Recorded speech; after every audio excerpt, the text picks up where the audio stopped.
Ko rite te papa hure wā o te whare whakaari o Tokoroa, o ngā whetū tārake ki te rangi.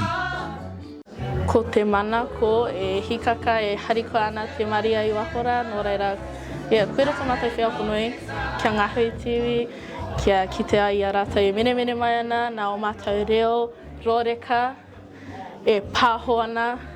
Ko neke atu I te rua marama, tēnei rangatahi o Raukawa a te rongorito te marama Swinkles, me o nā hoa waiata e whakarite ana kia whakangahau I te hunga mātakitaki.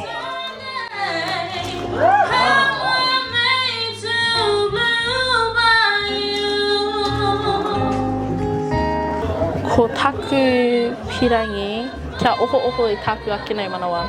E he whakaoranga I nei mahi mōku, kua roa te wā, kua tatari ahau kia timata I ngā kapas. It's at the point now we have a party out there, and so we're getting to the point where we're starting to sort of preempt missing doing this every night.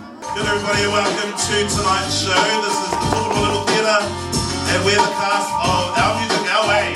Ko neke atu I te kautau te roa a J-Lib Dean e whai wāhi ana hei kai waiata ki te papa nei. Ai tēnei tau, kua whiwhi e ia te mana whakahaere.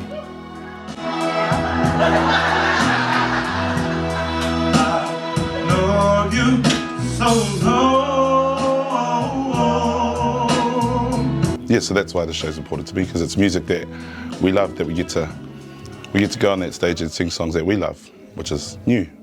Nui noa te ngā tāngata tauhau tonu ki tēnei ao, tauhau tonu rata ki tēnei ao, ki te mahi waiata, ki te papatū waiwai.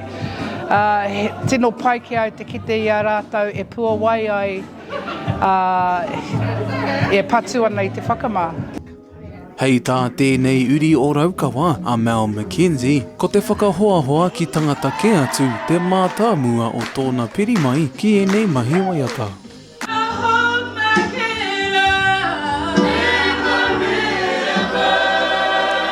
Nui noa te ngā tāngata tērā etahi no ngā kokona, no ngā pito rereke o te hāpuri o Tokoroa. He nui aku hoa hou, me kore ake tēnei wāhi te whakahoahoa tāngata. Pai ana, no te me kare au I mau ana I aku mowhiti. Kare au I kite ana I te mare, tiro mai ana ki ai. Hei e pai ana.